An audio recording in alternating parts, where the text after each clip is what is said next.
Okay, I finally understand why some people don't like underwater fights. It's not the water, it's...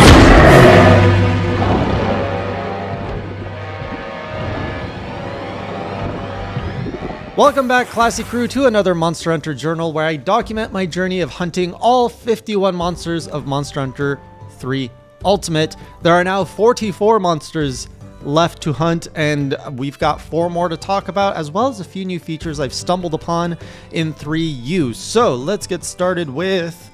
There's always a fun quest I do before I gotta warm up before I get into the hunts. And this week it was the egg quest. Now the egg quest had such a reputation in the world. I had no idea what it was. I had no idea for the context of what an egg quest was, but the chat was always like, egg quest, like kind of like chanting on the side of how crazy this egg quest would be.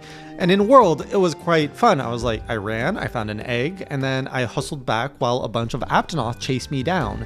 And I looked at my stamina gauge very scarily as it went almost down to 0. So I figured in 3U it would be a similar concept. You find the egg, you steal the egg, you hustle back to camp while everyone's chasing you. It's a little different in this one. So in pure HeyJ community, in typical HeyJ community fashion, I went out and the chat was like, no, hunt some monsters, don't do eggs, it'll take some time. It wasn't quite as bad as the fish quest.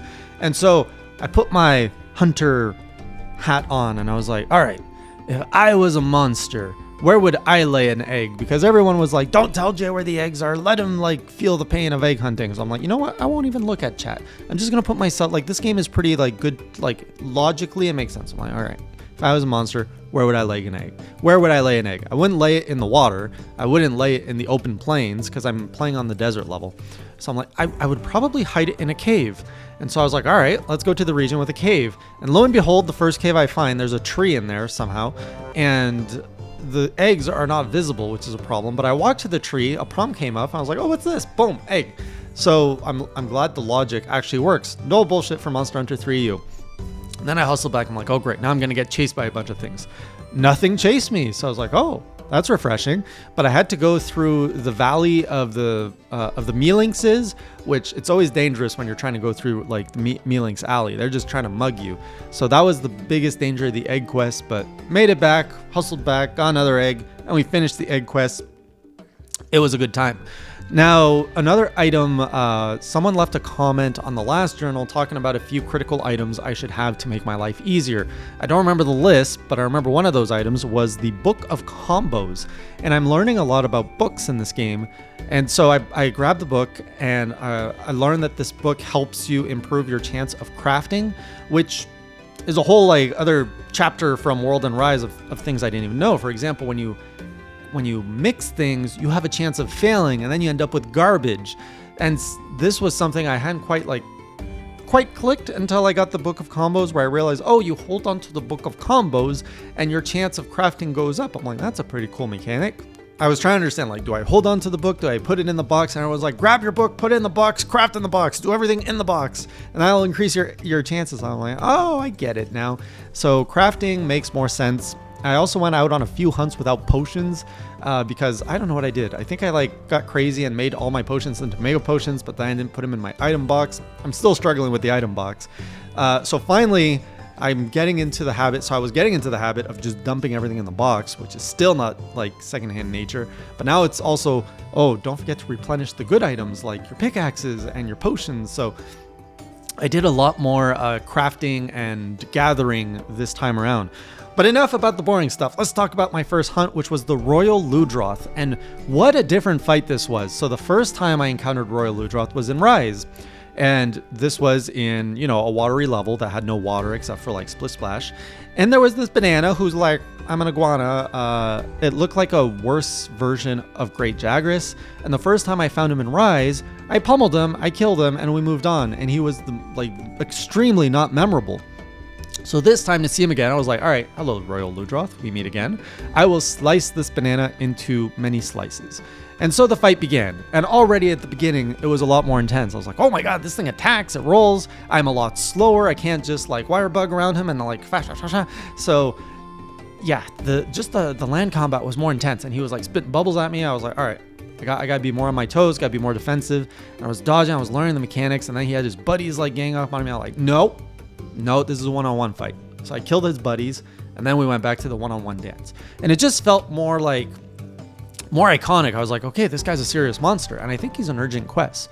And then, like, we just dialed up the difficulty. He jumped in the water. And this is where Royal Ludroth gets his reputation, because I think this is my first underwater fight. So I jump in the water, and you can see its face. And this thing, you know, on land, it's like, sure, it's pretty slow.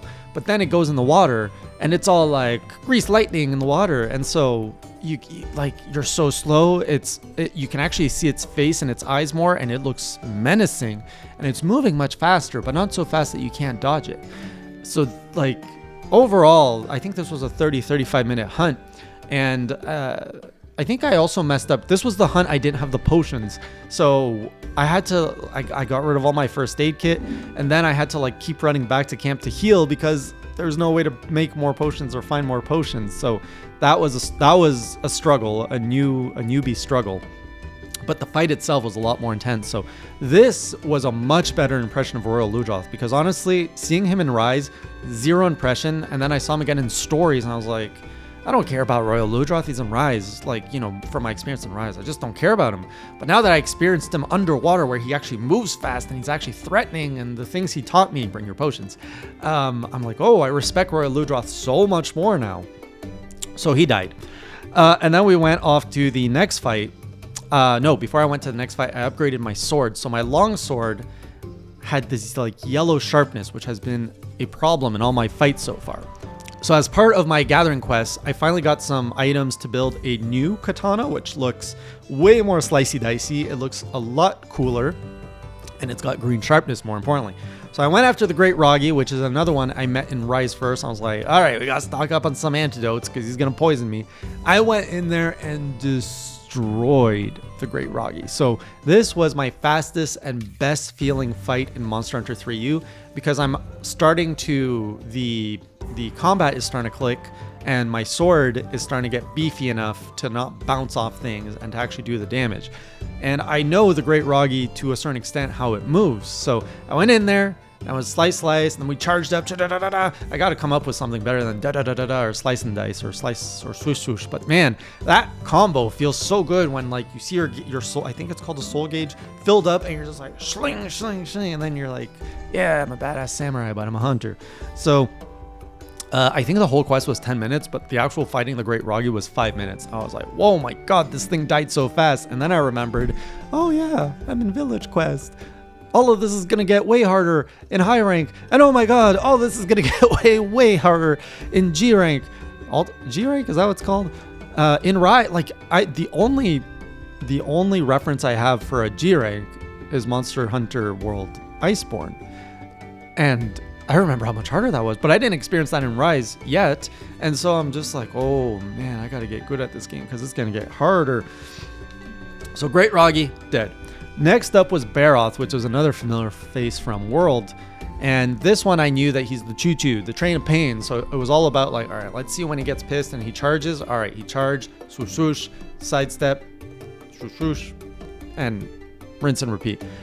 He was really, I don't know, he was fun. I can't say anything was, I think he was more like intimidating.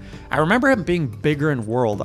Even when I go fight him in World again, I was like, was Barroth always this small? And like in Rise, not in Rise, in stories and everything, he's like a smaller character than I remember the first time I fought him in World. He felt like as big as a Diablos or something. Like that was the first time I had a monster ram towards me, and it must have left a pretty scary impression on me because I just remember him being so much bigger. So every time I see him in a new game, I was like, were you always this small? Anyways, before we get to the final monster I hunted, there's two more things on the non-hunting side. So talismans, I started picking a few of those up, and oh man, I don't quite like, I understand the theory of how it works, but the practice was not working. So I understand you get one talisman slot, very similar to Rise, and you get points towards your skills. And if you get above 10 points, you get a skill up. And if you get above 15 points, you're like, I get it, but for some reason my talisman points, I couldn't see it on my like skill list to see where it was adding things.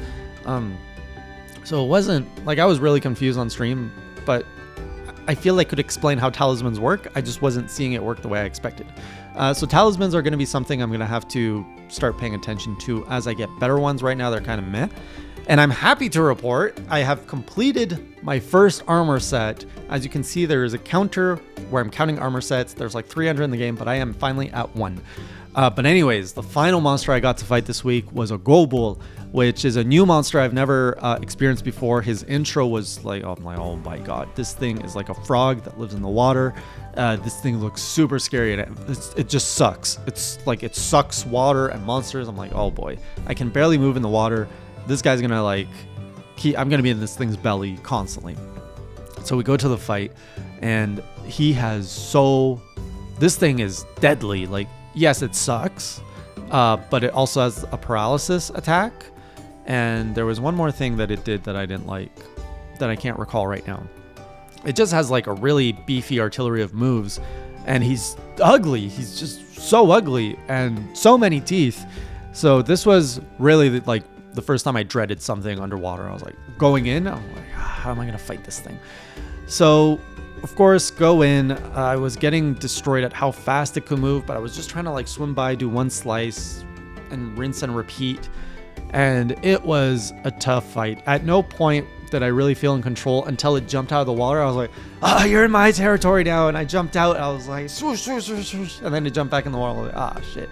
So I don't even know why that monster would ever jump out of the water, because it had so much advantage over me in the water. It should have just stayed there. But I was happy that the programmers made it go out of the water, because that gave me a sense of empowerment, and like I had a chance to actually beat it.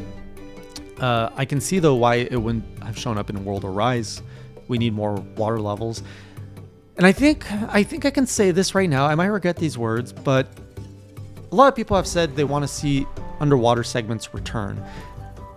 And I think there is room, especially in World and Rise with the faster movement. I think the underwater segments could come back as long as it is sprinkled in.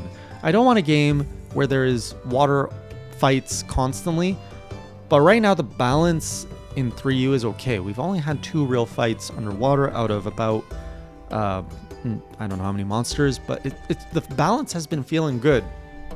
And I would like to see in World of Rise how, with a faster mechanic, how underwater would work. It would definitely be a little bit slower than Rise and World, and I think that's okay, because when you're underwater, you want to feel like you're not in your territory and that you're at a disadvantage.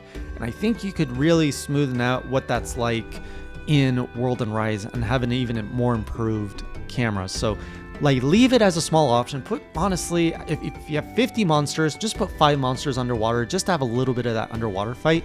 But the whole exploration of underwater and going into caves and things, I think would work really well in a new game engine, or a new, like, just new visuals and everything. So I would be okay to bring back underwater in a very limited amount. Don't make it 50% of the monsters underwater. That's just not fun. Nobody wants to do that. But put 10%, 15% of the monsters in the game underwater, and that would be really cool. And I would love to see like how some of these monsters would go.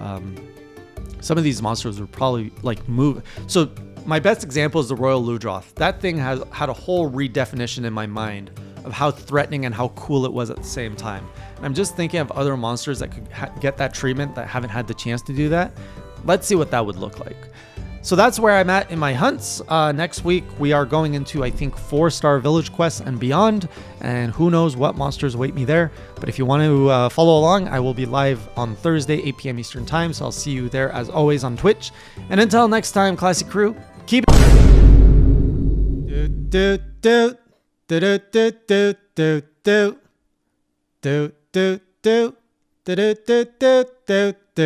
Subscribe.